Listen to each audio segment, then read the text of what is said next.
Dalawang ano pala dyan Sen? Dalawang witness, dalawang in contempt ang lumabas ngayong araw na ito ng Senado, Jen. Paano yung sabihin lumabas? Napalabas? Hindi, yung isa lumabas, yung isa ay lumabas din. Pinayagan lumabas. Okay. Yung isang una ay si Curly Discaya, nagpunta sa DOJ at nakipag-usap. Interview ata ito kay Secretary Remulla. Yung isa naman, Bryce Hernandez, pinayagan pala siya ng pamuno ng Senado na mangalap. Di ba may sinasabi siya na kumuha siya ng mga ebidensya. Pinayagan siya kumuha ng kung ano man yung gusto niyang kunin at iniharap din pala siya sa ICI. At doon ay isinurrender niya ang kanyang mga luxury cars sa Independent Commission for Infrastructure as a sign of good faith daw po. Ayan. Ang sabi ng ICI sa kanilang statement, from the very start, Mr. Hernandez answered all questions freely and voluntarily without evasion and showed full cooperation. Ayun, Unahin muna natin yung mag-asawa na pala itong humarap. So silang dalawa sa mismong, ito ba bahagi na napag-usapan nyo with Secretary Boying Rimulya kahapon sa Senado? Bigyan natin ng konteksto ito. Sige po. Nung ako pa ang chairman ng Blue Ribbon Committee, if-inload ko yung idea na para sa ganun, ay madali tayo at matulungan nyo yung Estado, particular ang Blue Ribbon Committee, na ma-resolve natin ito kaagad, makapagpalabas tayo ng talagang mga mastermind dito. Ipinload ko yung idea ng Witness Protection Program. Yun naman kasi ay nandun sa batas na sinasabi sa lahat ng pagdinig ng legislatura, kapag nakita ang pangangailangan ng testimony at sa kagustuhan na rin naman ng testigo, siya ay pwedeng mag-apply ng witness protection. Okay. So kung muna sa batas, sabi ko sa kanila, dito kung sakasakaling mag-qualify kayo, pwede na hindi na kayo masailalim sa criminal prosecution. Siguro kako ang pinaka-mangyayari dyan ay yung civil aspect lang. Na pagdating ng araw, mari kayong magbayad o magsoli na lang sa pamahalaan. Yun ang pinload ko nung ako'y chairman. May kumagat doon itong mag-asawang Diskaya. Ngayon, lumabas ngayon yung sinumpaang salaysay. Na doon, yung binasa nila. Yung binasa nila, 17 members ng Congress ang nandoon. At 10 individual naman, yung iba private, yung iba naman ay kawani at opisyal ng DPWH. So yun ang nangyari. Kaya lang, dahil napalitan na nga ako, di ba? Hindi naman napirmahan nung pamalit na Senate President yung endorsement letter ko para nga makapag-apply siya na witness protection under the witness protection program. Nag-iba na nga yung leadership. Hanggang sa mapag-usapan nga na nagsalita ang ating SOJ na sinabi niya, hindi ko tatanggapin yung mga yan.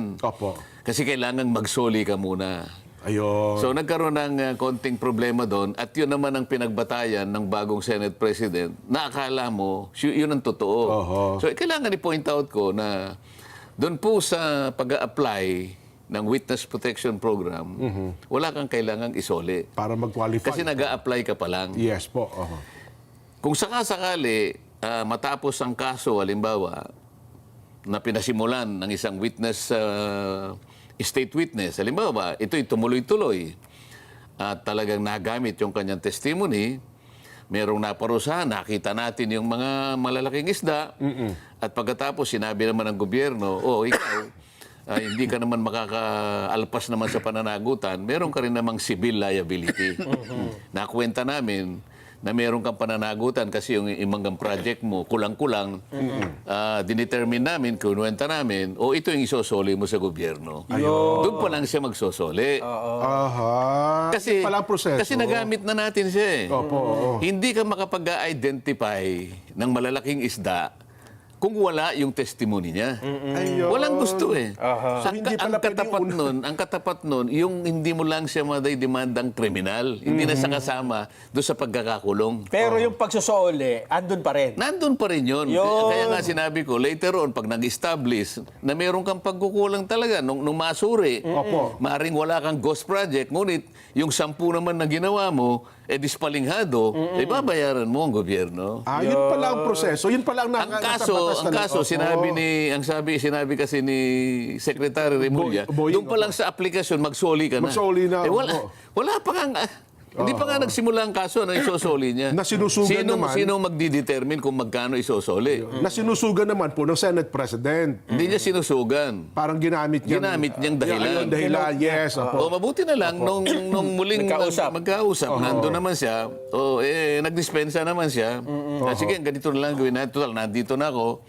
Pwede ko ba silang makakausap na ngayon? Sila na yung nagkaintindihan na, sige, bukas, kayo mag-asawa, pumunta na sa Department of Justice para makaano kayo sa proseso. Ito na nga po yung kanina. Ito nga yung nangyari. Ayun, okay. So, sa mga tweet, gusto ko lang sabihin, na sa proseso pa lang ako, kung sakali sila yung makapasa at maging state witness, magamit, Opo. o baka sakaling ma-resolve natin ang maraming problema na nakaukol dito sa flood control anomalies na ito. Di ba? So, maaari magtuloy-tuloy po yung kanila. Kasi doon sa huling pagdinig... Kung sila ipapasa at magagamit. Kasi yung application, isa pa lang yun. O di nakapag-apply, di pumasa. Pagka pumasa ka, ang ibig sabihin nun, state witness ka na. Okay. Ngayon, state witness ka na, di may korte ngayon, gagamitin ka bilang state witness. Ngayon, kapag ka nakita na yung pagtitestify mo, hindi naman nakatutulong, pwede ka namang i-discharge eh. Ayun. may ganun pala. Walang mawawala sa gobyerno. Tatanggalin ka. Tatanggalin ka pala. So, maganda nang nangyari. Total, pumunta si Secretary Boying. Nakilala naman nila kung sino naman ang nagsasabi ng totoo. Tama naman ako from the beginning. Sa harap ni Senator Lacson at saka ni Senate President na pag-usapan, hanggang sa sila yung magkaharap talaga. Yung Diskaya at saka yung Secretary. Nandun naman ako, nandun din yung abogado ng Diskaya. Yan ang nangyari dyan. Ayun. So maliwanag na kasi yung mga iba sinasabi, si Senator Marcoleta, ayaw man lang pagbayarin. Hindi po. Hindi po. Tsaka para bang ang dating, bakit ba parang pinupush na maging state witness sila? Para maligtas. Parang kayo daw. Para huwag maparusahan. Yun ang lumalabas sa social media. Nililigtas yun daw eh. Ang palaging sinasabi ko, para makahuli ka ng maraming isda na mas malalaki, magpapain ka, di ba? Ikaw ba pag namimingwit ka, palagay mo ano na lang, wag na yung isda, namimingwit ka ng palaka. Ano ba yung mo, di ba? Maliit na bulati lang. Pero makakahuli ka ng palaka na mas malaki. Ganun ang ibig ko sabihin doon eh.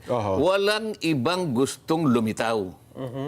O sino bang nakapagbanggit ng mga pangalan ng congressman? Hindi ba siya lang? Sila mag-asawa. Sumunod doon, meron na ba? Wala pa, wala na. Wala, O ayaw nilang tuntunin ngayon yun. O saan tayo papunta? Pero hindi raw ba yung mag-asawang yun sila lang ang malaki isda? Kasi parang ganun po ang latag nila eh. Sila nga ang parang guilty niyan eh. Most guilty sila kaya... Sino ang magsasabi? Yun nga ang proseso kaya tayo pupunta doon eh. Ibig mo ba sabihin, yung mag-asawa, ang nagpondo, sila yung nag-insert. Sila yung nakialam sa GAA. Hindi nga sila kasali doon eh. Yung malalaki doon, yung nakapag-insert ng ganong klaseng pondo. Tama. Sino yung nag-isip noon na kinakailangan mula dito tatanggalin mo, ilalagay mo doon para paghati-hatian? Wala silang kapasidad na ganon.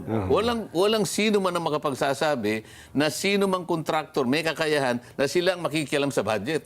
Congressman lang makakagawa noon. O kaya senador. So, sino mas malaki ngayong isda? Ayun. Mabuti siya Kung napalutang. hindi ka malaking isda, ba tayo mong umuwi dito? Oho. Mabuti siya napalutang niya kasi ang dating, kasi ang lumalabas ngayon, Pinoprotektahan. pinoprotektahan. Sabihin, tsaka sila ang pinakamayaman. Ang yaman-yaman niya, bilyon-bilyon na niya kinikita niyan.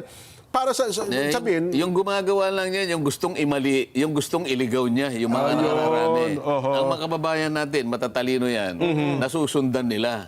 Pero yung mga iba, talagang pinagsisikapan nila na iligaw para sa ganun pasamain. Halimbawa, ang kagustuhan kung makahuli tayo ng malalaking isda, oho. yung makasangga nung ayaw ng mga malalaking isda, pamamaliin yun eh. So gagawa sila ng ibang paraan, ibang kwento para ipihit yun. Yun, opo. At At para hindi na sila mahuli. tapusin na doon. Oh, Hanggang doon na lang. nakita mo nung tinutuntong ko na, yung DPWH, biglang may nag-resign.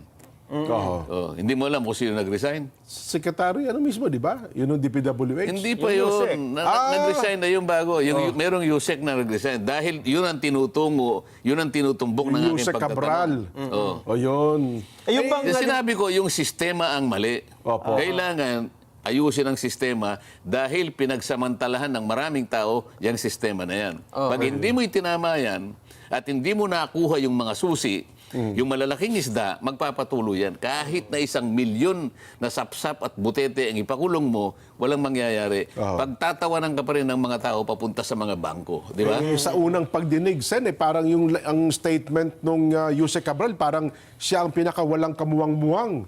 Wala pa akong DPWH. sinasabi na kung siya'y may kasalanan o wala. Ang sinasabi ko, papunta ako doon. Yun, Ang opo. problema, nakikita nyo sa pagtatanong ko at sa kanyang pagsagot, nakikita niyan yun eh. Paiwas, puro paiwas. Hanggang sa napili niya na lang na mag-resign na lang siya. Bakit ka magre-resign? Eh, tinatanong pa lang kita. Yun. Una, tingnan, napansin nyo ba? Bakit niya tinex si Senator Soto? Oh, yung staff daw po ni Senator Soto. Tinex niya. O yung tinex niya, bandang Hunyo yun eh. Kapo-proclaim lang namin na 12 senador. Opo. Tinex niya na sinabi niya, Sir, how are you? Oho. Meron ka bang mga priority projects? Bibigyan kita ng 500 Million. for now. Opo. Oh. At kung mabigay niyo sa akin ng priority, para maiwasan po natin yung mga ganito, ganyan, Yung duplication, opo. I will send you the menu. Oho. Ikaw ang undersecretary. Anong kapangyarihan mo para, ba't ka nagpresenta? Una yun, ba't ka nagpresenta? Oho. Siya nag-offer eh. Oh. Sapagkat alam niya siguro na si Senator Soto is a contender for Senate President. Kasi Ayun. kapoproclaim lang namin eh. O paano kung tanungin ko siya? Ito yung iniiwasan niya. Ito ba ang una mong text kay Senator Soto? Okay. Alalahanin mo, si Senator Soto matagal ding nag-serve Opo. sa Senado. Isa sa pinakamatagal, tama at siya po. naman ay... Inamin din po niya. Inamin niya. Opo. Ngayon, itatanong ko lang naman, wala naman akong ibig sabihin dito. Ito siguro yung ayaw niya sagutin ngayon. Ilan pang senador ang tinex mo? Maliban kay Senador Soto. Oho. Kasi maaaring makikita ko yan eh. Isasampin ako lahat yung mga papeles mo dyan eh. Oho. Tapos sasabihin ko sa kanya, tatanong ko, bakit naman ako hindi mo tinex? Na-proclaim din naman ako eh. May paborito ka ba? Hindi nga alam na. Tama ba yung sinasabi ng na napapatunayan kung isa-isa na may paborito kang contractors? Meron ka pang paboritong contractors na congressmen. Ito congressman, may tinetext yan? Congressman na contractor. Opo. Sagutin mo ako kasi mapapatunayan ko rin ito. Kung gusto mong sagutin o ayaw mong sagutin, baka makontempt ka. Baka itong iniiwasan ngayon. Ayun. Yun ang mali doon eh. Parte ka ng sistema, bakit ikaw magpipresenta? Yusek ka eh. Oho. Magte-test ka sa mga NEP pa lang ito, Jen, ha? Delson? Totoo po, binubuo pa lamang yan. Binubuo pa lang, ikaw na ang nag-i-invite sa kanila na maglagay na kayo ng paborito niyong mga project. Para wala doon duplication Tama eh. ba yun? Oho. Akala ko ba ipinagtiwala sa inyo ng pamahalaan, ang katungkulan, kayo ang tumingin sa pangangailangan ng bansa natin kung saan lahat ilalatag ang mga project ng makikinabang buong bansa. Bakit pamimiliin mo yung politiko? Oho. Di ba? Pagkatapos, halimbawa, yung ibinulgar ni Representative Toby Chanco. Oho. Pag tiningnan mo yung resibo, magsasawa ka ng kakikita, puro saldi ko, 13.8 billion pesos. Aha. Sasabihin ko sa DBM, bakit ka pumayag? Sasabihin ko kay Yusek Cabral, ito ba ang pag-allocate? Ha? Magkano yung sa ako Bicol Party List? Magkano yung ganito? Pagkatapos katapos-tapusan, maalala ko yung party list ko. Magkano yung sagip party list? Aha. Baka maawa ka eh. Baka manlumo ka eh. Aha. Ito yung sistemang bulok na sinasabi ko. Ayun. Pagkatapos magko-concentrate ka doon sa dalawang sinungaling, saan tayo pupunta? Anong gusto mo, Butete? Pupunta ka ba sa Scarborough Shoal, Jen? Aha. Para manghuli ka lang na sapsap? Hindi. Hindi ako magpapagod na. Pupunta ako sa ISIS. Pagkatapos, ang uhulihin ko lang pala ay Butete. O kaya Dilis. Dito lang sa Sapa, meron na. Sinayang ko naman nakatakot-takot na gasolina, pati yung panganib na susuungin ko na baka harangin ako ng mga, alam na kung sino yung haharang sa papunta ka sa Scarborough Shoal. Puro Dilis lang pala yung pinupuntirya mo. Aha. Ito yung sinasabi ko eh. Mulat pula pa, nung ako ang mag-chairman, nilay down ko na yung direction. Opo. Ang gusto kong tuntunin, sino lahat ang may kasalanan dyan. Aha. Kaya after third investigation, 17 na. Hindi ko sinasabing may kasalanan yon. Opo. Pero kinakailangan ipagtanggol ang sarili na. May paliwanag Pinangalanan na. kayo eh. Opo. O ngayon, in direction ba para tunguhin yon? Aha. O bumaligtad? Ang mag-ano dyan, ang magpapaliwanag ay yung direction ngayon. Oho. At kayo makakahalata kung saan direction ang tutunguhin yan. Aha. Ako, ang gusto ko sana ay yung direction na makikita natin kung sino talagang may kagagawan nito para meron tayong tsansa na mapatigil ito. Ayun. Yun ang aking pangarap. Yun ang aking gustong mangyari. Naalala ko saan, unexpected ba yung, di ba yung ipinakitang slide doon sa privilege speech ba ni Senador Ping Lacson, yun na ipinakita pa niya yung text nung Yusek Cabral na nung tumindig kayo, napansin nyo at yun ang binigyan nyo ng highlight doon sa pagtatanong ninyo. Kasi hindi masyadong binigyan ng Oo nga pansin po, parang ang bilis lang eh, parang baliwala lang eh. Oo. Oho, na para ba ito niya, may nag-text nga tapos Pero yung implikasyon nun, hindi diniscuss. kaya ho nagbigyan ng highlight. Kaya ako, kahapon ba yun nung nag-hearing kami? Nung isang araw, Wednesday po ata yun. Ang una kong hinanap, Opo. nasaan si Yusek Cabral? Yung kahapon, yes po. Kasi Opo, invited opo. siya eh. Oho. Sabi ni Chairman Secretary. Lacson, she was invited but she is not here. Ayun. So, Nag-resign na pala. so pasabi na. Kasi ang paliwanag ni, nagpaliwanag si Secretary Beans. Your Honor, sabi niya, I accepted her resignation 2 days ago. 2 nights ago. Sabi ko, wala ka akong consequence. Kailangan nandito siya because she must face, sabi ko, a lot of questions. Kailangan masagot niya to. So sabi ni Senator Lacson, okay, Opo. sabina. Nasaan ka ako si Secretary Boying. Opo. Sabina, Secretary Boying. Kaya lang, dumating na si Secretary Boying anong bandang Medyo tanghali. late na ng kon. Opo. Naipaliwanag na natin ang nangyari. Ayun. Oho. So, doon sa mag-asawang Diskaya, i-assess pa ngayon yan kung siya po'y makapapasa sa pagiging... Merong requirements yun eh. Unang-una, kung natatandaan ko lahat ang requirements, Oho. yung felony kanya, ibig sabihin, yung krimen na kung saan ang kanyang testimony ay kakailanganin is a grave offense. Opo. Grave ba? O plunder, grave talaga yun eh. Opo. Walang bail. Nobel recommended yun. Opo. okay. Life sentence yun. Oh. Yung bang testimony niya kanya, yung kanyang prospective testimony can be corroborated in material points. Kasi halimbawa, kasi babasahin yung sworn statement eh. Opo. Okay, sabi niya, binanggit mo itong 17 congressmen. Yan. Meron ka bang resibo dito? May katibayan ka pa dyan. O di magpaproduce. Ngayon, kung hindi siya nakapag-produce, mali, hindi ka pwede. Ganun ang ibig ko sabihin. Yung testimony ba niya, kailangan. Sapagkat walang iba na gusto. Sila mag-isa eh. Di kailangan. So palagay mo na, kasi sinabi niya doon sa testimony niya, meron po akong ledger eh. Oho. Nakapagpalito siya ng ledger, di na-satisfy na naman yun. Opo. Di okay na naman. They should not be the most guilty. Oh. Maybe she is one of the guilty, pero hindi siya ang most guilty. Kasi nga, Magtuturo siya na mas may dilis, may butete, may sapsap, may pating, Opo. may balyena. So that's it. So, nga, hindi ka ang most guilty. Kasi nga, ang most guilty rito, yung naglagay ng insertion eh. Yun ang yung gumawa nung ano. Oo, Yes. pagkatapos ikaw contractor ka lang eh. May mag-a-award sa'yo. Oh, kahit hindi ka halimbawa qualified, in-award ka. Ganito. Yung mga nag-drawing nito, kung sino yung mga gumawa, lalo na yung mga ghost projects, paano mo nagawa ito, di ba? Hindi magagawa ng contractor kung walang drawing. Sino yung gagawa ng detailed engineering? Sino yung gagawa ng program of work? Sino yung magpaplano? Sino yung magbibidding? Sino yung mag-a-award? Sino yung mag-ano ng quality control? Sinong pipirma ng voucher? Sinong kukolekta? Yung district engineer. Magagawa ng contractor yun?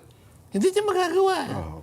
So may mas malaki kaysa sa kanya. So ang isa sa tuntunin, hindi kayong most guilty. So maaari siyang pumasa doon. So pag sinaalang-alang mo lahat ng requisites na to, maaaring pumasa siya. Kung hindi siya pumasa, wala na akong magagawa doon. Ayun. Nirekomenda ko lang siya. Kasi ang kagustuhan ko, baka sakali, na mag-qualify siya para makapagturo pamamagitan siya. nila, opo. Yung pagtuturo niya, masusustain. Merong mananagot dito na malaking isda. Meron pa. Sana maliwanag na nararamdaman, Yan po. napapakinggan ng ating mga kababayan.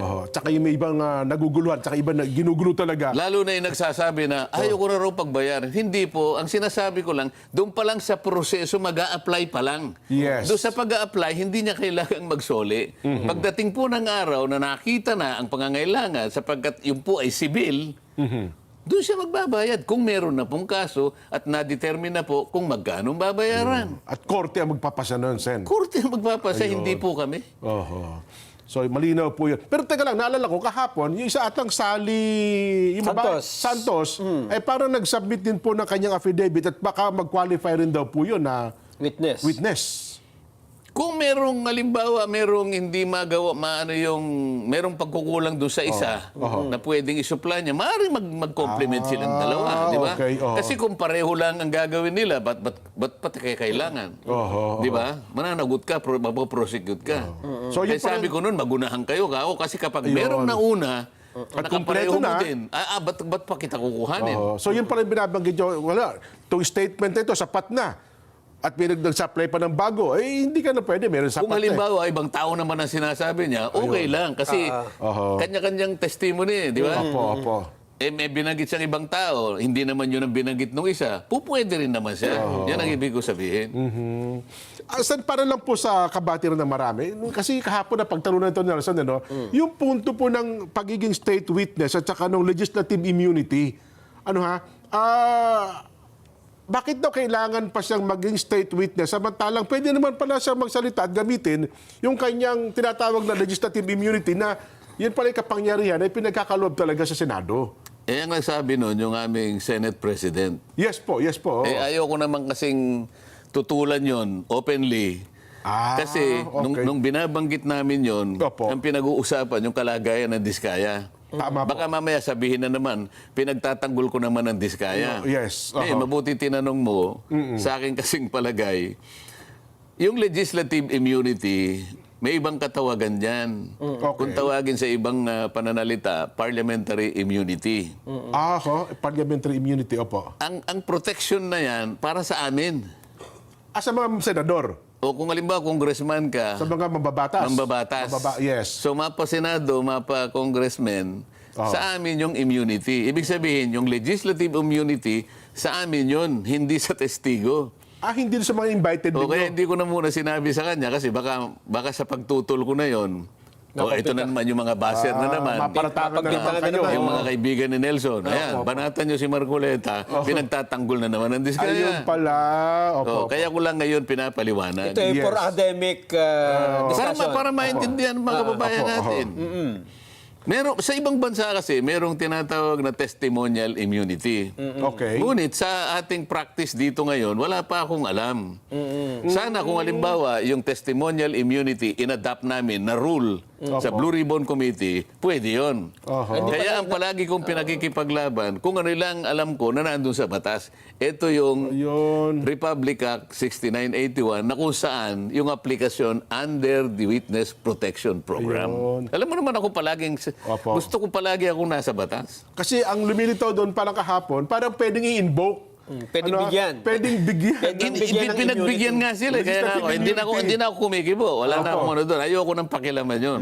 Kaya sabi nung yung Bryce, Si ano, Bryce Hernandez. Sir, sabi Humihingi niya, din. Sir, may I invoke legislative immunity? Tinanong ko pa para lang maano. Opo. O ba't nung nasa house ka, Hindi ka humingi. hindi ka humingi? Ba't dito humingi? Ngayon ko lang po kasi na meron pala. O hindi na ako kumibuna naman. Opo. Para lang kasi, para lumitaw talaga na naghihingi, merong nagbigay, merong humingi. Di ba? Pero sa totoo lang, sa aking palagay, ang iniisip ni Senate President, testimonial immunity, hindi legislative immunity. Pero wala rin yun sa rules. Wala. Hindi accepted sa Pilipinas yun. Kapag sinabi mo legislative immunity, parliamentary immunity, yung mambabatas ang may protection. Opo. Hindi yung witness. Kasi sabi niya, huwag mo nang i-invoke yung right to self-incrimination. May katapat yan kanya. Ang hingin mo na lang, legislative immunity. Ang ibig niya sabihin, testimonial immunity. Ayun. Sa ibang bansa, sa ibang jurisdiction, may nangyayaring ganun. Kaya lang, sa parliamentary practice natin dito, wala pa akong nakitang president. Kasi meron. Ang maganda sana kung nasa rule namin yon. Halimbawa, Section 35. The committee, on the basis of necessity and upon the consent of the party, and and with the presence of decorum, will approve it, can extend testimonial immunity to any witnesses who wanted to avail of such a right. O di okay. Ay, pero wala ito yun. Walang ganun pa. Ayun. Pwede bang gawin ito ngayon? Ilagay? Just Idagdag? Hindi ilagay nila. Let's amend it. So, pero kailangan ng amendments doon sa rules po ninyo. I-amend natin. Sige, ako sinasabi ko na, di-amend nyo. O kaya kahit sa rules man lamang ng Blue Ribbon. Basta walang tututol, kasi baka mamaya sasabihin ng Supreme Court, hindi basta magagawa yan.